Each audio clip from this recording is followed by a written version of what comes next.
जय हिंद दोस्तों, स्वागत है आपका अपने यूट्यूब चैनल MK देसी एजुकेशन पे। आज हम फिर लेकर आए अपना अगला मॉक टेस्ट नंबर 11।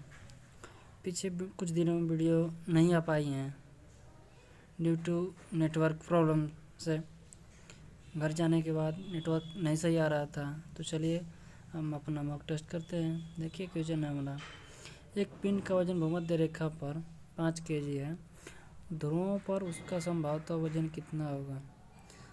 आइए आप समझ सकते हैं कि द्रव्यमान पूछ रहा है, वजन कितना होगा यानी mg। तो हम जानते हैं कि पोल पे मैक्सिमम होता है, इक्वेटर पे मिनिमम होता है, राइट। सो अपना राइट ऑप्शन क्या हो जाएगा। पूछ रहा है कि पिंड का वजन भूमध्य रेखा 5 kg है, तो ध्रुवों पर इसका वजन कितना होगा। यानी ऑब्वियसली 5 kg से तो अधिक होगा, 5 kg से कम होगा नहीं, ऑप्शन गलत। 0 kg होगा नहीं, 5 kg से अधिक है, तो अपना राइट ऑप्शन हो जाएगा डी नंबर। Got it. चलिए चलते हैं अगले क्वेश्चन पे। Question number 40 to 46। सूक्ष्म तरंग अवन इसमें कम शक्ति खपत होने के कारण बहुत लोकप्रिय हो गया है, इसका कारण क्या है। देखिए ये क्वेश्चन बहुत बार पूछ चुका है क्वेश्चन। बच्चे इसके ऑप्शन में फंस जाते हैं, कोई आवृत्ति को लगा देता है, कोई आवृत्ति तरंगदैर्घ्य दोनों लगा देता है। अपना राइट ऑप्शन है इसका ऑप्शन नंबर बी, विकिरण का तरंगदैर्घ्य छोटा होता है। ओके, शक्ति मतलब एनर्जी आप समझ सकते हैं, SC/λ वाला फार्मूला से लगा लेंगे और निकल जाएगा आराम से। ठीक, चलिए आगे चलते हैं। क्वेश्चन अगला, संयुक्त प्रतिरोध 4 ओम पाने के लिए कितने प्रतिरोध के तार एक 12 प्रतिरोधक के समांतर में लगानी चाहिए। यानी क्वेश्चन कहना है 4 ओम का प्रतिरोध पाना है, 12 ओम के साथ कौन सा प्रतिरोध समांतर क्रम में लगाया जाए और कौन तो अपना हमको मिलना चाहिए 4 ओम का प्रतिरोध। तो 1/12 के अपन हम लिख देंगे प्लस 1/6, तो अपना एलसीएम ले लेंगे तो आ जाएगा 1 + 2 = 12, यानी 1/4। उलट देंगे सीधा, अपना आ जाएगा आंसर 4। तो अपना राइट ऑप्शन हो जाएगा सी नंबर। यानी हम 6 को लेते हैं, 6 और 12 को समांतर क्रम में जोड़ेंगे तो अपना ऑप्शन आ जाएगा, अपना टोटल प्रतिरोध संयुक्त प्रतिरोध 4 ओम आ जाएगा। ओके, चलो आगे चलते हैं। बी का द्रव्यमान ए के द्रव्यमान का 4 गुना है। बी ए के वेग के आधे वेग से गतिमान होता है, तो बी में ए की गतिज ऊर्जा बी के बराबर होगी, या ए की गति ऊर्जा आधे के बराबर गति ऊर्जा की होगी। सो देखिए अपने यहाँ अब फार्मूला यूज करते हैं, के बराबर 1/2 mv² वाले से। ठीक, बोल रहा है बी का द्रव्यमान ए के द्रव्यमान से 4 गुना है, बी को 4 गुना कर देते हैं। ठीक, बी ए के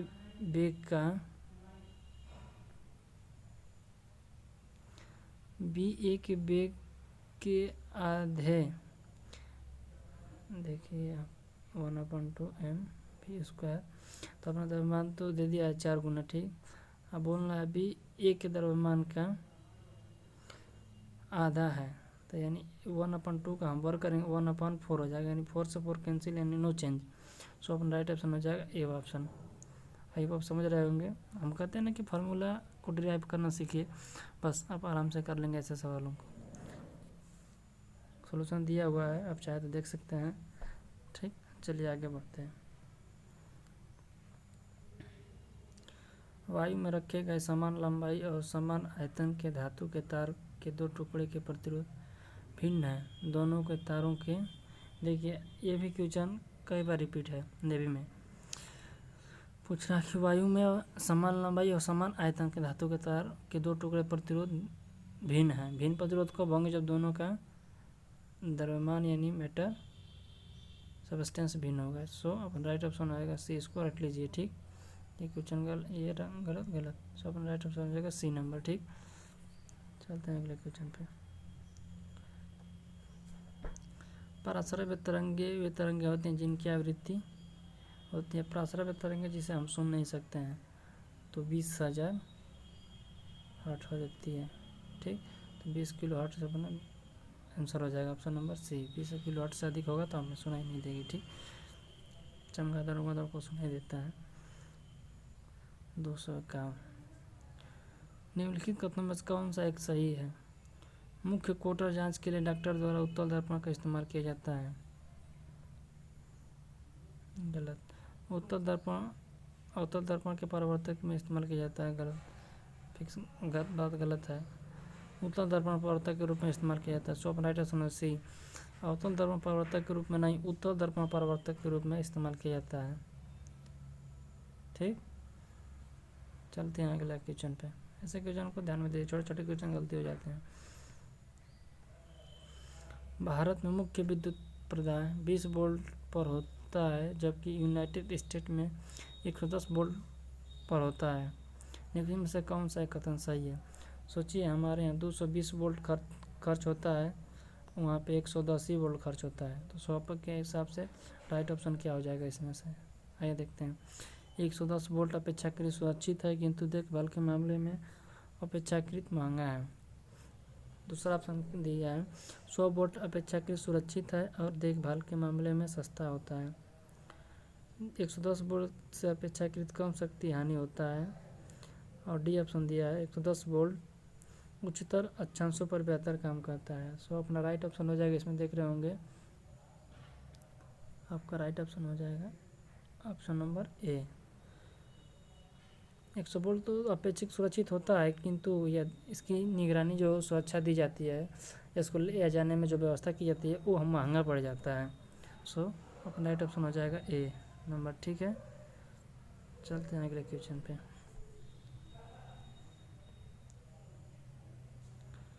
एक लोलक मानक लोलक से तीव्र से विस्फोट करता है। अगर उसके मानक विस्फोट तक लाना हो तो उसकी लंबाई, आप देख सकते हैं, t बराबर 2 पाई/L/g। आप सोचेंगे ये फार्मूला कैसे लगेगा इसमें? आप भी सोचेंगे कि देखिए बोल रहा है कि इसके मानक लोलक की तीव्र गति से विस्फोट कर रहा है, यानी जो आने जाने का जो समय है वो जल्दी जल्दी जाएगा, इसकी चाल अधिक है, तो जाहिर सी बात है कि समय कम लगेगा। सोचिए, जब समय कम करने के लिए हमें क्या करना होगा? टी डायरेक्ट प्रोपोर्शनल है यल के, तो यानी हमको लंबाई में कमी करनी होगी, तभी हमारा जाके टाइम कम होगा। ठीक, सो अपना राइट ऑप्शन हो जाएगा इसकी लंबाई में कमी। आइए देखते हैं, अपना राइट ऑप्शन हो जाएगा ए वाला, उसकी लंबाई में कमी हो जाएगी। ऐसे फार्मूले से रिलेट करके आसानी से निकाल सकते हैं ऐसे क्वेश्चनों का सवाल। एक लिफ्ट में अपेक्षाकृत अधिक भार महसूस करते हैं जब, ये तो क्वेश्चन कई बार रिपीट किया हुआ है, अब तो बच्चों के जुबान पे हो गया है क्वेश्चन। जैसा जब हम ऊपर को जाते हैं तो हमें भार अधिक लगता है, नीचे आते हैं तो कम लगता है। ठीक, आप इस फार्मूले से भी समझ सकते हैं, ये वाला से m/g+a वाला, जो ऊपर जाएंगे तो ये लगता है, नीचे आते हैं तो माइनस हो जाता है। बट इट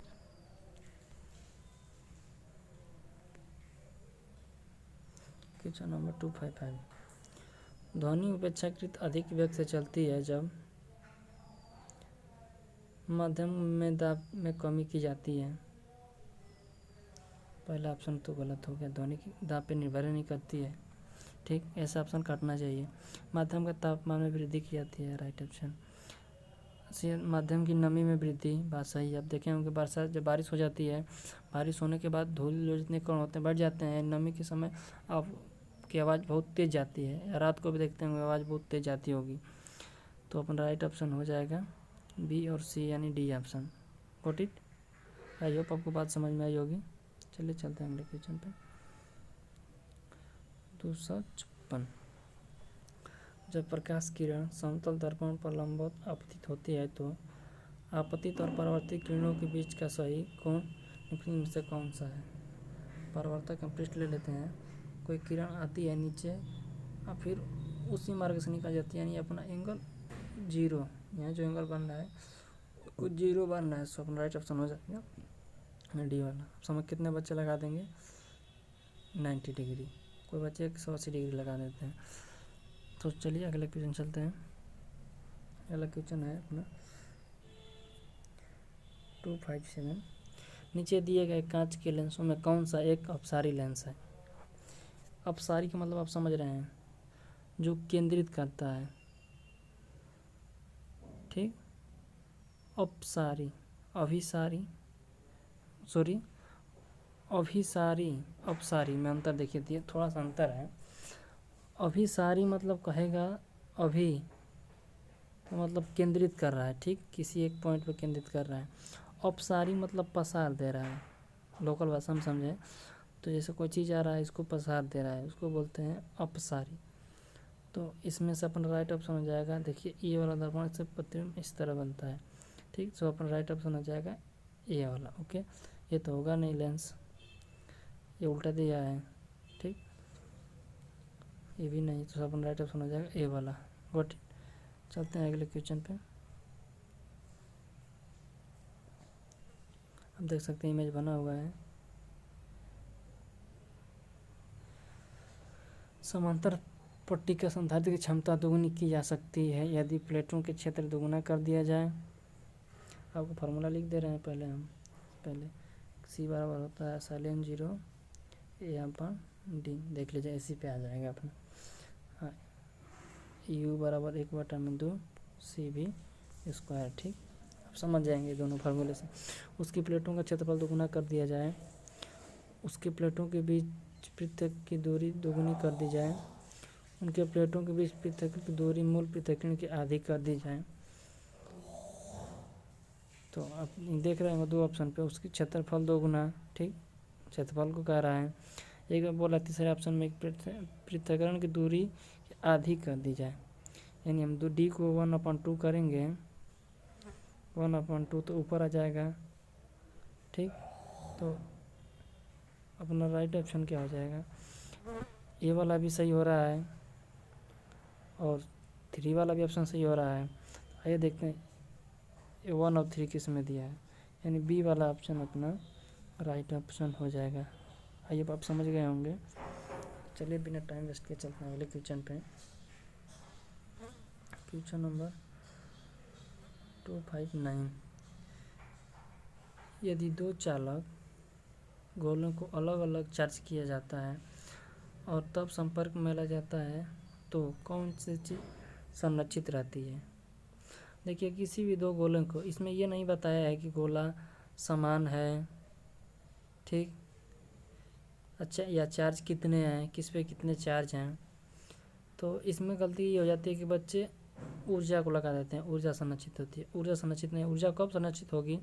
जब समान आकार के होएगा, जब चार्ज भी बताएगा कि हाँ चार्ज बराबर है, तब जाके हम लाएंगे ऊर्जा संरक्षित है। नहीं तो अपना पूरा आवेश संरक्षित होगा लेकिन ऊर्जा संरक्षित नहीं होगी।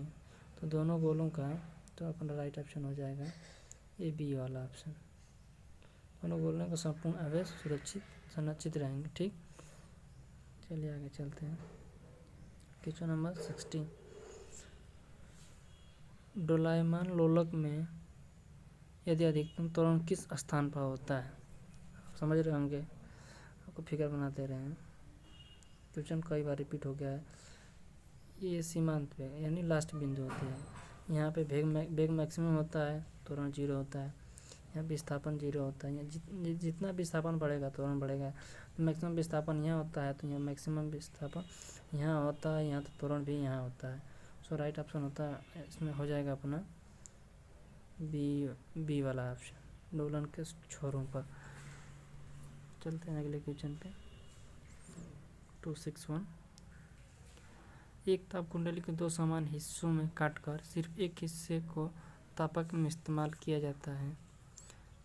तो तापक में इस्तेमाल किया तो उत्पन्न उसमें आपको फार्मूला याद होगा, H बराबर I स्क्वायर R।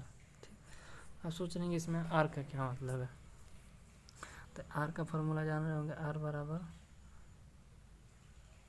L/A। ठीक, यानी लंबाई को वो आधा करेगा तो प्रतिरोध भी आधा हो जाएगा। यदि प्रतिरोध आधा हुआ तो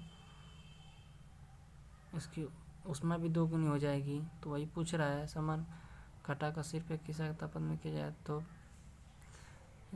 यानी इसमें क्वेश्चन में देखिए क्या बोल रहा है वो। एक तापक कुंडली को 2 समान हिस्सों में काट कर सिर्फ एक हिस्से को तापक, यानी लंबाई कहने का मतलब उसका लंबाई आधा कर दे रहा है। लंबाई आधा करेगा तो प्रतिरोध भी आधा होगा, I बराबर I² अपन R।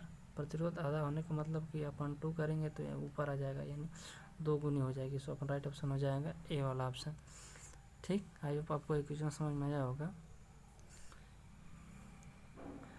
262 एक पिंड की गति का स्थान, समय और विस्थापन और टी में ग्राफ दिया गया है। पूछ रहा है कि ग्राफ क्या बता रहा है। देखिए ये कांस्टेंट त्वरण को दिखा रहा है। ठीक, हम स्टेट में जा रहा है तो अपना राइट ऑप्शन हो जाएगा शून्य त्वरण। यानी समान वेग दिया है, जब समान कांस्टेंट वेग होगा तो त्वरण भी शून्य होगा। सो राइट ऑप्शन हो जाएगा अपना सी वाला। चलते हैं अगले क्वेश्चन पे।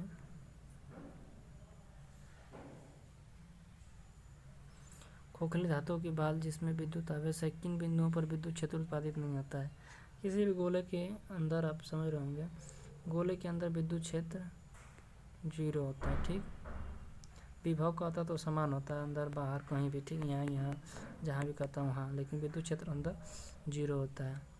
ठीक, गोले के अंदर उत्पादित नहीं होगा। सो राइट ऑप्शन नंबर हो जाएगा सी वाला। ठीक, 64 यदि व्यक्ति अपनी बाहें बाहर की ओर फैलाएं घूमना करते हुए एक स्टूल पर बैठ जाता है, अगर अचानक अपनी बाहों को मोड़ लेता है तो व्यक्ति का कोणीय वेग क्या होगा।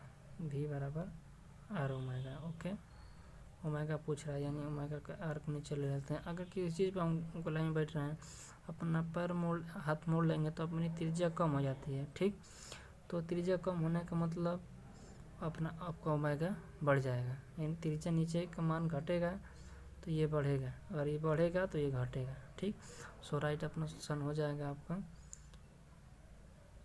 बढ़ जाएगा, राइट ऑप्शन ए। ठीक, चलते हैं अगले क्वेश्चन पे। क्वेश्चन नंबर लास्ट है। यदि किसी व्यक्ति या खड़ी लिफ्ट में वजन और एक समान त्वरण ए से नीचे की ओर चलती तो लिफ्ट में वजन अनुपात 3 संबंधित 2 के अनुपात में है, तो ए का मान पूछा है। अब देखिए खड़ा है व्यक्ति लिफ्ट में तो उसका भार mg हो जाएगा। ठीक, ये थोड़ा सा नीचे जा रहा है, m × g - a, और इसका अनुपात दे दिया 3 संबंधित 2, यानी m से m कैंसिल, इधर लेकर आएंगे हम 3g - 3a। ओके, ऊपर आ जाएगा इधर से, ये वाला ऊपर जाएगा 2g को इधर ले आएंगे, 3 को इधर ले आएंगे। सो अपना राइट ऑप्शन हो जाएगा g/3। ठीक, निकालेंगे। तो आई होप आपको ये क्वेश्चन अच्छा लगा होगा, और दोनों फार्मूले से रिलेट करके ऐसे क्वेश्चन को हल कर सकते हैं। आई होप आपको ये वीडियो अच्छी लगी हो। तो वीडियो को लाइक शेयर कमेंट ज़रूर करिएगा, ज़्यादा से ज़्यादा हो सके शेयर करिए। फिर मिलते हैं अगले मॉक टेस्ट में। जय हिंद, जय भारत, वंदे मातरम।